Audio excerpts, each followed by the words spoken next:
work of the Manhattan Project, carried out in Los Alamos, was already well known in the Kremlin thanks to the pro-communist spy, Dr. Klaus Fuchs. Soviet science was far behind, and Stalin and Beria were convinced that if they were to seize the German laboratories and scientists in Berlin before the Western Allies got there, then they too could produce an atom bomb, like the Americans. The scale of the human tragedy by the end of the war is beyond the imagination of everyone who did not live through it, but especially of those who have grown up in the demilitarized society of the post-Cold War age. Yet this moment of fate for millions of people still has much to teach us. One important lesson is that one should be extremely wary of any generalization concerning the conduct of individuals. Extremes of human suffering and even degradation can bring out the best as well as the worst in human nature. Human behavior, to a large extent, mirrors the utter unpredictability of life or death. Many Soviet troops, especially in frontline formations unlike those who came behind, often behaved with great kindness to German civilians. In a world of cruelty and horror, where any conception of humanity had almost been destroyed by ideology, just a few acts of often unexpected kindness and self-sacrifice lighten what would otherwise be an almost unbearable story. This book could not possibly have been researched without the help of many people. I'm first of all deeply obliged to the directors and staff in numerous archives.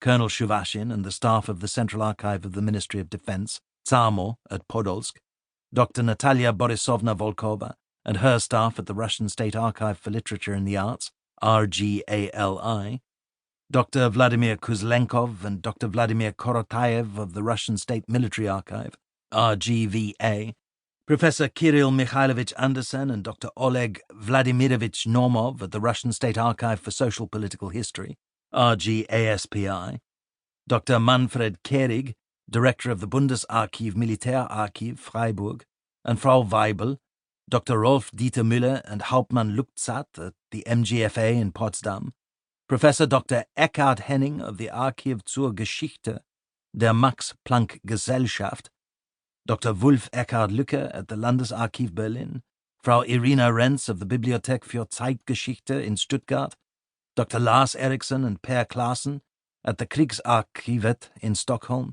John E. Taylor, Wilbert Mahoney and Robin Cookson of National Archives 2, College Park, Maryland, Dr. Jeffrey Clark at the United States Army Center of Military History. Bengt von Zurmühlen, the founder of Kronos Film, has been particularly generous with archival footage and taped interviews of participants. I'm also greatly obliged to Gerald Ramm and to Dietmar Arnold of Berliner Unterwelten for their help. I'm truly grateful to all those who aided me so much during my travels with advice, introductions, and hospitality. In Russia, Dr. Galia and Dr. Luba Vinogradova, Professor Anatoly Alexandrovich Chernobayev, and Simon Smith and Sean Stickings. In Germany, William Dury, Staatssekretär A.D. Karl Günther and Frau von Haase, and Andrew and Sally Gimson. In the United States, Susan Mary Alsop, Major General and Mrs. Charles Vivian, Bruce Lee, Mr. and Mrs. Charles von Lüttichau, and Martin Blumenson. It's been a great pleasure for me, as well as extremely useful for the book, to work in partnership with BBC Time Watch. I'm deeply grateful to Lawrence Rees, whose idea it was, to Dr. Tilman Remy, in whose company I've most enjoyably learned a great deal, and to Detlef Siebert, who generously helped so much at an early stage with advice and interviewees. Others who have also provided introductions, information, help and advice include Anne Applebaum, Christopher Arkell, Claudia Bismarck, Leopold Graf von Bismarck, Sir Roderick Braithwaite, Professor Christopher Dandecker, Dr. Engel of the Archiv der Freien Universität, Professor John Erickson, Wolf Gebhardt, John Halliday, Nina Lobanov-Rostovsky, Dr. Catherine Merridale, Professor Oleg Alexandrovich Reshevsky, Professor Moshe Shine of the New York Methodist Hospital, Karl Schwartz, Simon Sebag Montefiore, Gia Sulkanishvili, Dr. Galia Vinogradova, and Ian Weston Smith.